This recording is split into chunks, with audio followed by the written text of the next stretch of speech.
행하시는 일. 성령님이 행하시는 일. 다시 한번요. 성령님이 행하시는 일. 성령님이 행하시는 일. 제가 여러분들하고 인사드릴 때 어떻게 인사하죠? 여러분 어떻습니까? 라고 하면 여러분들은 좋습니다.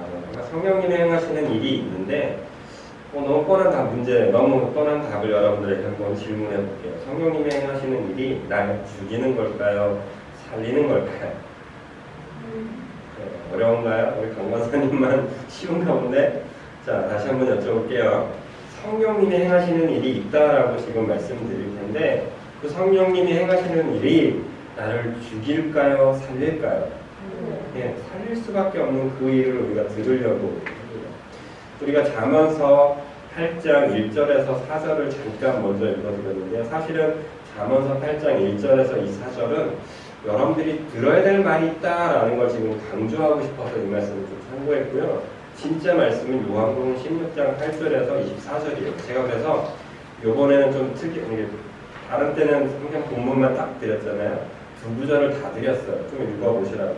대체 왜 이렇게 했는지 여러분 좀 보시라고. 그런데 이게 여러분들에게 저는 어떤 믿음이 있었나요? 정말 읽어보신 분들에게는 하나님의 그 세밀한 음성이 분명히 들려질 거라는 믿음을 가지고 여러분들에게 보냈어요. 읽어보셨길 바라고요. 제 믿음대로, 정말 작은 믿음이지만 그 믿음대로 하나님께서 역사하실 것을 믿으면서 오늘 말씀을 증거하려고 합니다. 잠언서 8장 1절에서는 지혜가 부르지 아니하느냐, 명철이 소리를 높이지 아니하느냐, 그가 길가의 높은 곳과 내 거리에 서며 성문격과 문어기와 여러 출입하는 문에서 불러 이르되 라고 하면서 어떤 누군가가 있는데 사람이 많이 다니는 곳에서만 딱 서가지고 뭔가를 막 고래고래 소리치고 있다는 얘기예요. 그러니까 누군가가 사람들이 듣길 원했고 자신들의 언어를 자신이 말하고 있는 이 말을 좀 제발 귀담아 들었으면 좋겠다라는 심정으로 막 뭔가 외치고 있었다라는 거예요. 특별히 4절에서 그게 어떻게 강조가 되냐면 사람들아 내가 너희를 부르며 내가 인자들에게 소리를 높이노라. 사람들에게도 얘기해요. 근데 특별히 그 대상이 누구에게 조금 더 집중되고 있냐면 인자야 라고 하면서 그 대상을 조금 더 집중시켜서 선포하는 것을 볼 수 있습니다. 그럼 대체 이 사람이 외치고 싶었던 것은 뭘까요? 대체 이 사람이 뭐가 그렇게 안달이 나서 막 사람들에게 증거하고 싶었을까요? 제가 곰곰이 생각해봤어요. 누가 저 시청 앞에서 외칠까? 누가 저 시청 앞에서 막 소리 지를까? 요즘 막 시위하는 사람들이겠죠? 정부에 하소연할 게 있는 사람들, 그죠? 그리고 법으로도 해결이 안 되니까 시장이 좀 도와달라. 그래서 뭔가 해달라고 하는 사람. 그러니까 두 가지더라고요. 외치는 사람은 두 가지예요. 나 억울해. 이거예요. 첫 번째. 두 번째는 내 말 좀 들어줘. 누구한테? 높은 사람한테. 그래서 내가 하고자 하는 걸 좀 네가 해소해줬으면 좋겠어. 라는 바람을 가지고 외칠 때가 있다라는 거예요. 그런데 오늘 보면은 그것뿐은 아닌 것 같아요. 누구가 대상이라고 했냐면 많은 사람들이 듣기를 원한대요. 그리고 특별히 인자라고 하는 그 대상이 듣기를 원한대요. 그럼 이 말은 뭐냐면 지금 내가 아파 죽겠다라는 게 아니에요. 너네가 그렇게 특별히 몇몇은 아니겠죠. 그 내가 대상으로 놓은 그 사람들은 조금 더 내 말을 귀담아 들었으면 좋겠다라는 거예요. 설교 시간에 제가 설교를 준비를 합니다. 여러분들은 거꾸로 생각하실 수도 있어요. 이거 나한테 하는 말인가? 다키 설교인가? 이렇게 생각할 수도 있지만 저도 사람인지라 가끔은 설교문을 쓰면서 이거는 나에게 하는 말씀이구나. 묵상을 하면서 이거 하나님 저한테 주시는 마음이네요. 이렇게 되묻을 때가 있어요. 또 반대로 이건 누가 들었으면 좋겠다라고 생각할 때가 있어요. 또 그러면서 하나님 이건 그분에게 하시는 말씀이 맞아요? 라고 물어보는 경우가 종종 있어요. 오늘 성경에서 특별히 잠언에서 그 사람이 누군가를 바라봤고요. 누군가에게 호소하고 있다는 걸 지금 강조하고 싶은 거죠. 사랑하는 강진비전교회 성도 여러분, 오늘 제 말씀이 소장선 목사의 한 인간의 언어를 듣지 않으시길 원합니다. 여기 잠언서에서 지혜자라고 소개하고 있는 이가 지금 여러분들에게 하시는 음성으로 듣길 원합니다. 그리고 그 음성은 어떤 음성인 거냐면은 성령님이 행하시는 일에 대해서 선포하실 것입니다. 그러면 처음에 여러분들에게 질문했던 것처럼 성령님이 선포하시는 그 말씀은 결코 여러분들을 죽이는 말씀이 아니에요. 해하는 말씀이 아니에요. 어떤 말씀이에요? 살리는 말씀일 거라는 거예요. 그럼 어떻게 하면 돼요? 귀담아 좀 들어보자. 제발. 그냥 흐트러 보내지 마시고 들어보자고요. 내가 어떻게 하면 살지를 지금 성령님이 얘기하신다 하시니 성령님이 행하시는 그 음성들이 들려지게 되시고 그 음성에 귀담아 듣게 되시기를 예수님의 이름으로 축복하면서 성령님이 행하시는 일 세 가지를 여러분들 쫙 꼬집어서 이야기하려고 합니다. 요한복음으로 다시 넘어가야 돼요. 요한복음 16장으로 넘어가야 되는데 요한복음 16장을 전체를 보시면 되게 편해요. 성령님이 행하시는 일들에 쭉 나오고요. 우리가 오늘 살펴볼 부분은 조금 더 집중해서 살펴볼게요. 첫 번째로 볼 것은 요한복음 16장 8절에서 11절까지 말씀인데요. 성령님이 행하시는 첫 번째 일은 책망입니다. 책망. 어떤 분이 여러분 집에 들어갔어요. 근데 그분이 만약에 여러분들의 어른이에요. 그럼 그 어른이 여러분들의 칭찬도 하지만 이렇게 비교하면 되게 쉽겠네요. 시어머님이 여러분들의 집에 왔어요. 그 시어머님이 여러분들에게 가장 먼저 하는 말은 뭘까요? 네, 대부분은 집이 왜 이러니? 뭐 아무리 아름답게 꾸미고 아름답게 아무리 청소하고 어떠한 진미들을 잘 꾸며놔도 시어머니가 여러분들에게 하시는 대부분의 말은 다 그렇다는 얘기는 아니에요. 그러나 거의 대부분은 뭐라고 하냐면 왜 이러니? 집이 왜 이러니? 뭐예요? 뭔가 고칠 게 있다는 거. 뭔가 마음에 들지 않는다는 거. 당연하죠. 시어머니 생각에는 이런 집에서 살기 원하지만 자녀들은 그렇지 않거든요. 그러니까 뭐가 못마땅해요. 지금 성령님께서 하시는 일이 제가 책망이라고 했는데 성령님이 저희 가운데 오셔서 행하시는 첫 번째 일이 이런 책망인데 이 책망은 못마땅하게 여기시는 책망입니다. 여기서 말하는 이 책망은 헬라에서 말하는 것도 역시 똑같은 그런 의미가 있어요. 못마땅하게 여기시다. 그러니까 뭔가 거스르는 게 있는. 그러면 우리는 보통 어떻게 생각해요? 아유 어머니 또 저러시네. 아유 우리 어머니는 요즘 세대의 문화를 너무 몰라. 이러면서 성령님의 생각, 아니 성령님이 아니죠. 시어머니의 생각과 나의 생각을 어떻게 해요? 구분해요. 그래서 시어머니를 아무리 사랑하려고 해야 사랑할래야 없는 존재로 만들어 버립니다. 저와 여러분들이 오늘 들어야 될 성령님의 말씀을 그렇게 들으시면 안 돼요. 성령님의 생각과 나의 생각은 달라라고 해야 될 게 아니라 성령님이 뭔가 내게 원하시는 게 있다라고 하시는 뭔가 못마땅한 게 있는데 그 못마땅한 것을 지금 저와 여러분들에게 지금 잡고 싶어 하시는 거예요. 좀 고쳤으면 하는 마음으로 시어머니의 말씀을 듣지 마시고 여러분들의 친정 어머니의 마음을 들으세요. 똑같은 어머니가 집에 방문하잖아요. 시어머니는 집이 왜 이러냐 똑같이 말해요. 엄마도 와서 뭐라고 그래요? 집이 왜 이 모양이야 똑같이 말해요. 그런데 저와 여러분들은 어떻게 들어요? 엄마의 말은, 친정 엄마의 말은 내가 부족하니까 우리 집이 부족하니까 사랑의 말로 하시는 거 이렇게 듣는데 또 시어머니의 말은 좀 다르게 듣잖아요. 저는 저와 여러분들이 어떻게 듣기 원하냐면 친정 엄마의 마음으로 지금 성령님께서 내게 나무라 할 거예요. 못마땅하게 여기실 거예요. 그때 친정 어머니의 마음으로 그 하나님의 음성을 듣기를 원해요. 그러면 그 친정 엄마, 우리 성령님이 우리에게 뭐라고 말하냐? 세 가지를 또 강조해요. 책망하시는데 첫 번째가 죄예요. 두 번째는 의예요. 세 번째는 심판이에요. 그게 되게 친절하게 표현되고 있어요. 9절 한번 우리 읽어보겠습니다. 9절 시작. 죄에 대하여라 함은 그들이 나를 뭐래요? 믿지 않는다.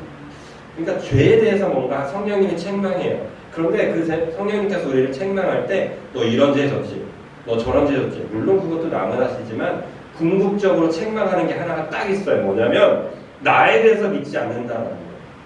하나님을 믿지 않는 거에 대한 책망을 성령님께서 하신다라는 거예요.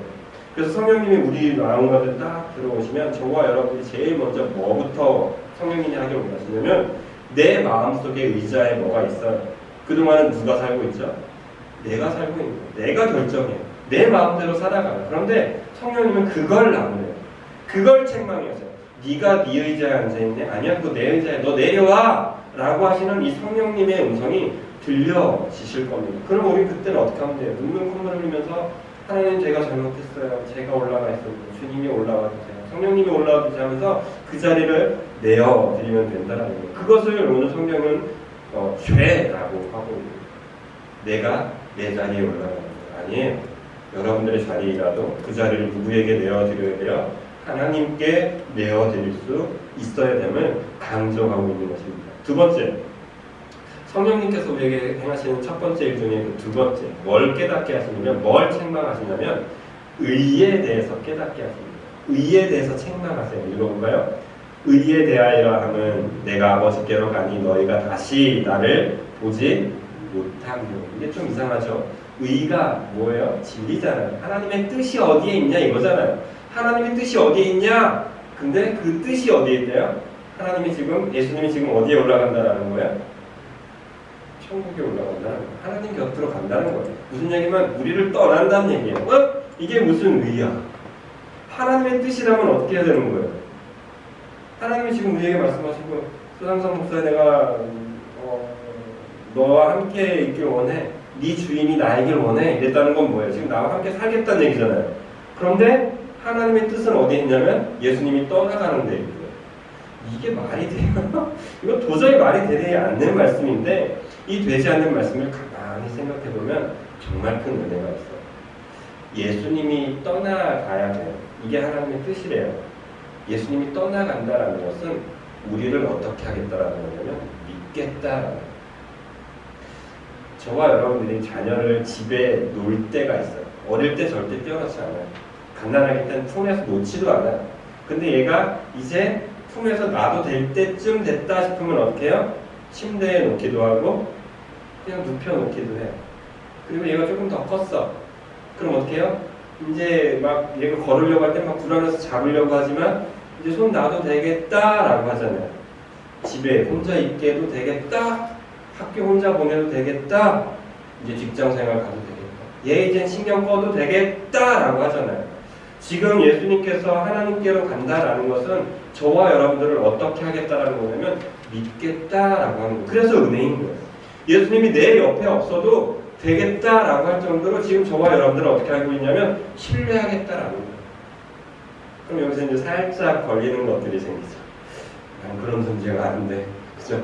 아무리 일주일 동안 살아봐도, 그리고 여러분들 스스로 나를 돌아봐도 난 절대 믿을 존재가 아닌데 대체 어떻게 하라는 거지? 그럼 여기에 또 포인트가 등장합니다. 왜 예수님이 저와 여러분들을 믿는지 아세요? 저와 여러분들을 믿을 수밖에 없는 게 예수님이 하나님 보좌 우편에 앉아 계시잖아요. 올라가시면서 예수님이 제자들에게 이야기했던 게 있어요. 나는 곧 갈 거야. 그러나 곧 몇 날이 못돼요. 누가 올 거래요? 이게 어마어마하게 감사해요. 우리는 간혹 착각해요. 예수님이 없어서 이제 내 힘으로 죽도록 살아야 된다라고 생각해요.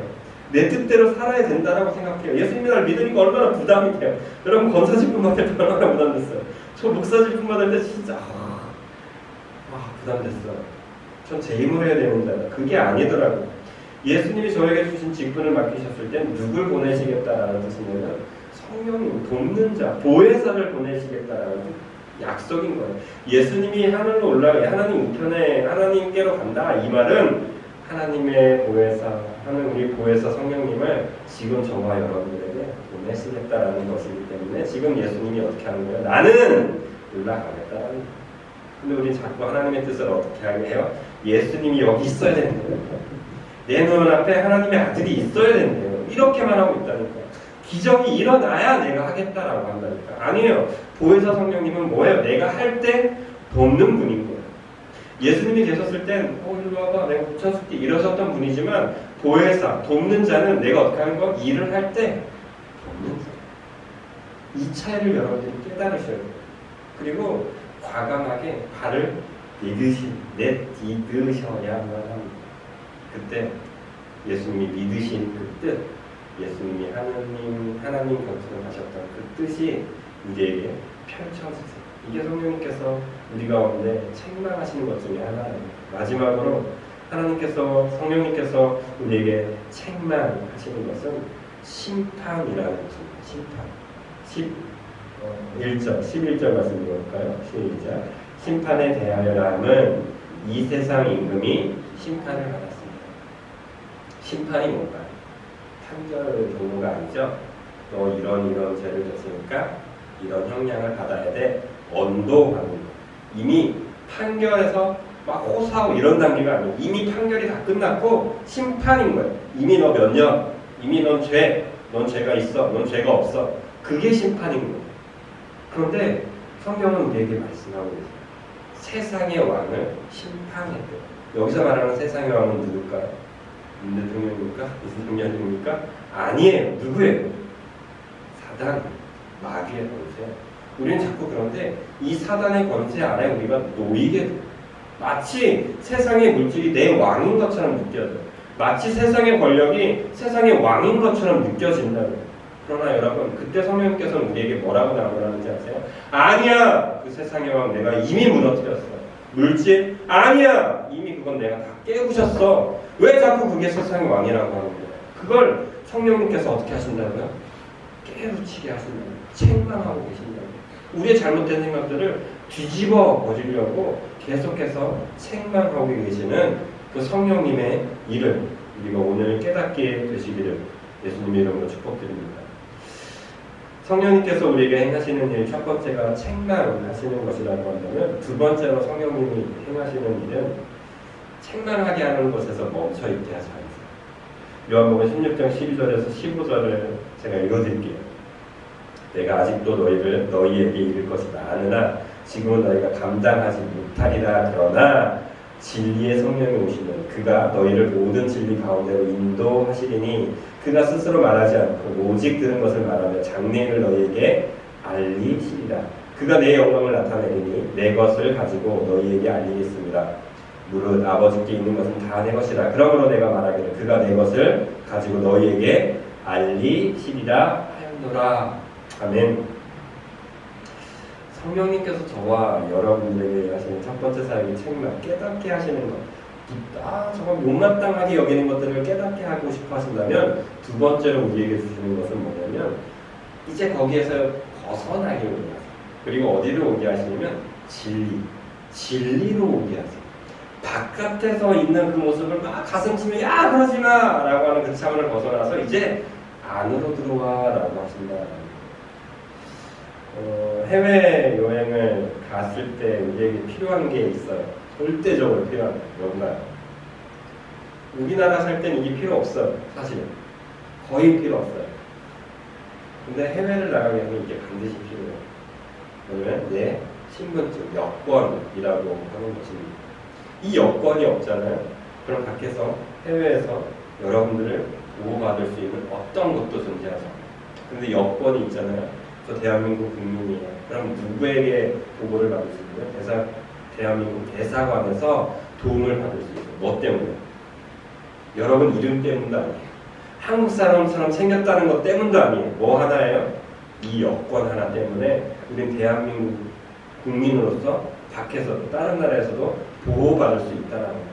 성령님께서는 저와 여러분들을 바깥에 있기 때문에 지금 세상의 권력 속에 노출되어 있기 때문에 하나님께서는 성령님께서는 너와 여러분들을 어떻게 하기를 원하시면 하나님의 나라 안에 하나님의 성령님의 진리 안에 자꾸 끄집어 오고 싶어 하세요. 무슨 얘기냐면 우리를 밖에 나갔을 때 우리가 다시 대한민국으로 들어오고 싶잖아요. 왜 들어오고 싶죠? 우리나라가 좋은 편하니까. 그리고 바깥에 있는 사람들은 우리나라 와봐 좋아. 그리고 외국인들에게 우리가 종종 얘기하는 게 뭐예요? 대한민국 좋아, 사계절 있고 얼마나 아름다운 가정이고 우리나라 와봐 얼마나 좋은지 몰라 이렇게 계속 소개하잖아요. 지금 성령님께서 저와 여러분들을 이 라운드 바운더리에 있다면 바깥에 저와 여러분 바르게이트 바깥에 있다면 좀 안으로 와봐. 진리 안으로 좀 들어와봐. 얼마나 좋은데 라고 성령님은 계속해서 초청한다라는 거예요. 뭐 안으로요? 진리 안으로. 12절 잘 보세요. 내가 아직도 너희에게 이를 것이 많으나 지금은 너희가 감당하지 못하리라. 너희 지금 깨닫지 못하고 있을 뿐이야. 너희가 지금 알지 못하고 있을 뿐이야. 좀 안으로 와봐. 얼마나 좋은 게 많은지 알아? 라고 하면서 성령은 계속 저와 여러분들에게 이야기하는 거예요. 그러나 진리의 성령이 오시면 그가 너희 모든 진리 가운데 뭐예요? 인도하실 거예요. 요 안으로 들어오면 진리를 맛볼 거라는 거예요. 이 안으로 들어오면 성령님께서 어떻게 하겠다는 거예요? 다 깨닫게 하고 진리로 인도하실 거라는 거예요. 그러니까 우리는 걱정할 필요가 없는 거예요. 우리가 오늘 말씀을 통해서 여러분이 제가 결론적으로 미리 말씀드리고 말씀 좀 보자라고 할 거예요. 좀 성경 좀 보자라고 강조할 거예요. 네. 그럼 여러분들이 어떻게 되냐면 마음속에 두려움이 있을 거예요. 성경을 읽는데 아유 얼마나 어려운데 이런 생각도 있어요. 근데 그때 여러분은 어떻게 되냐면 펴보세요. 왜요? 이곳에서 성령님이 나를 인도할 거예요. 이곳에서 성령님이 나를 어떻게 할 거니까요? 깨닫게 하실 거니까요. 성령님께서 이 말씀을 통해서 나에게 어떻게 할 거니까요? 책망하실 거니까요. 잘못된 라인을 갖고 있는 것들에 대해서 책망하실 거기 때문에 우리는 어떻게 되면 성령을 좀 보자고 제가 결론을 그렇게 말씀드리고 여러분은 어떻게 하시냐면 한번 해보셔야 돼요. 성경책을 가까이 두시고 읽어보셔야 돼요. 그런데 저는 강조합니다. 그냥 읽지 마십시오. 저는 보통은 그냥 읽으라고 생각 없이 읽으라고 그러나 저는 오늘부터 여러분들에게 다르게 선포해요. 한 절을 읽더라도 깊이 생각하시는 거예요. 단 한 단어를 보더라도 깊이 생각하십시오. 적어도 5분 이상은 그 말씀에 대해서 묵상이라는 걸 한번 해보세요. 하나님 저에게 왜 이 말씀을 주셨어요? 물어보세요. 그럼 성령님께서 저와 여러분들을 진리 안에서 깨닫게 하실 뿐만이 아니라 그 진리로 초대를 하실 거예요. 초대하시고 어떻게 한다고요? 인도하게 하시는 그 성령님을 맛보아 알게 되실 것입니다. 자, 성령님께서 하시는 세 번째 역할, 세 번째 일이 있으십니다. 그것은 너무나 행복한 단어입니다. 그것은 뭐냐면 바꾸심입니다. 대한민국 남녀, 성인, 특별히 기혼자들에게 무엇을 가장 바꾸고 싶냐? 여러분들 삶 속에서 무엇을 가장 바꾸고 싶냐라는 질문을 했다고 합니다. 우스갯소리겠지만 여러분 예상하시듯 1위가 뭘까요? 뻔한 예상, 여러분들 무슨 생각 안 하시나 봐요. 1위는 배우자였습니다. 기혼 남녀에게 질문했을 때 1위가 안타깝고 재미있는 상황이겠지만 배우자였대요. 뭐예요? 바꾸고 싶다라는 거예요. 뭔가 다를 거라는 걸 기대하면서. 그러나 여러분 아셔야 될 게 있어요. 바뀌어도 달라질 건 없어요. 왜요? 누가 안 바뀌었기 때문에. 내가 안 바뀌었기 때문에 사실 달라질 건 없어요. 아무리 맑은 물에 요만큼의 오염된 물을 섞어도 그건 뭐죠? 오염된 물이 됩니다.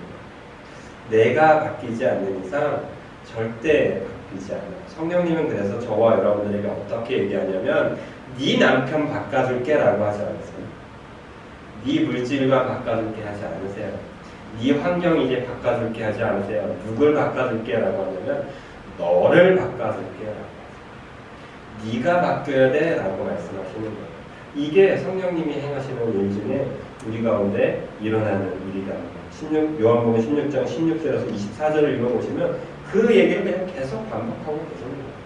네가 너의 안이 변화해야 되면 강조합니다. 16절만 읽어볼까요? 조금 있으면 너희가 나를 보지 못하겠고 또 조금 있으면 나를 보리라 하시니 뭐래요?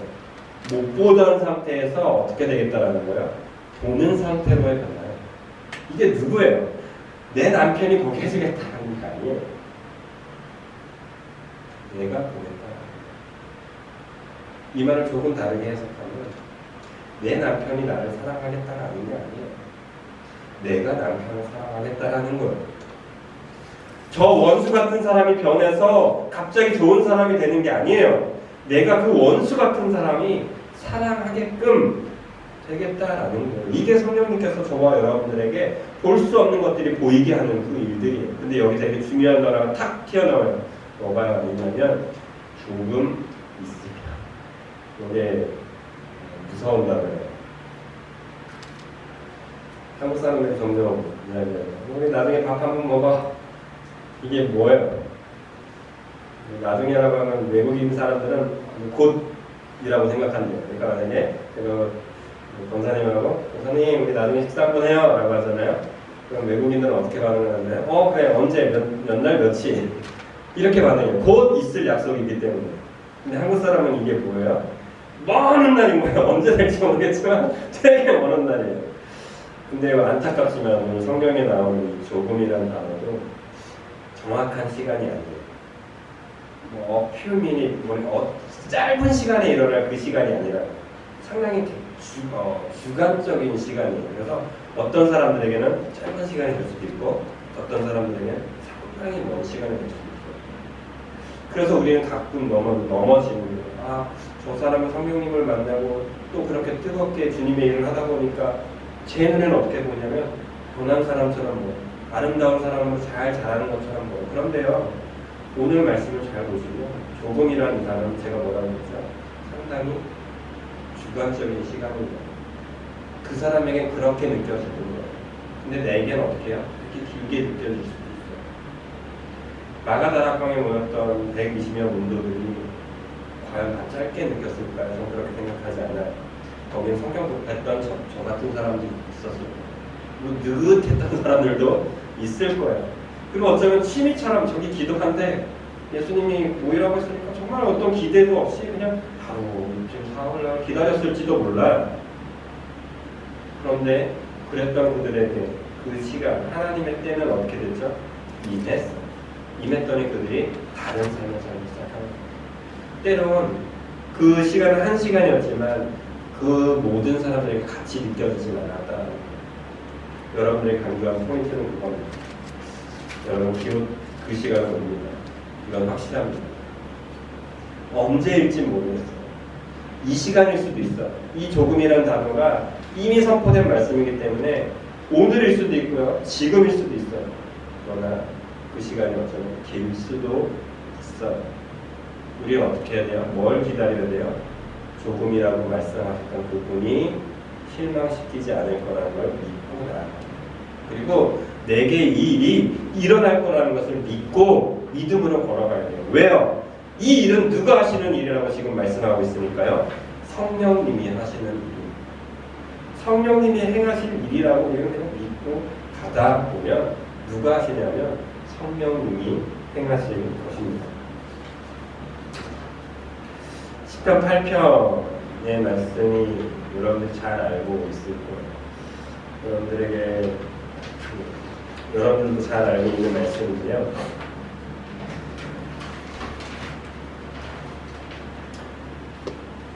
여호와 우리 주여 주의 이름이 온 땅에 어찌 그리 아름다운지요 어찌 그리 아름다운지요.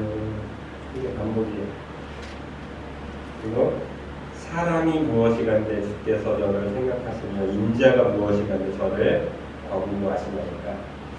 이 시는 여러분들이 찍어보세요. 누가 썼을까요? 요즘 계속 언급되고 있는 그분이에요. 누가 썼을까요? 다윗. 그럼 언제 썼을까요? 왕이 돼서 썼을까요? 예상하시다시피 그렇지가 않아요. 근데 이 시는 여러분 광야 생활도 아니고 언제 쓰여졌다고 신학자들이 이렇게 이야기하냐면 다윗이 목동 생활을 했을 때 쓰여진 시라고 많은 신학자들이 이야기를 하고 있습니다. 이건 잘 생각해 보셔야 돼요, 여러분. 이 시는 되게 아름답죠? 자연을 봤더니 어떻대요? 우와 하늘, 우와 멋지대요. 별들 보니까 우와 끝내준대요. 이렇게 신명확측하게 만들 수가 없다라고 감탄하고 있는 상황이거든요. 농사꾼인 저는 자연이 잘 눈에 들어오지 않아요. 왜요? 맨날 보는 게 자연이라고. 아침에 눈 뜨고 밖에 나오면 살이 봐. 그리고 일하러 가면 봐. 보이고 밤에 이제 깜깜해지잖아요. 빨리 깜깜해지잖아요. 할 거 없어서 하늘 쳐다보면 별. 저게 이쁜지 전혀 몰라요. 그런데 다윗은 저보다 더 삭막한 곳에 있었거든요. 자연 아름다울 수가 없거든요.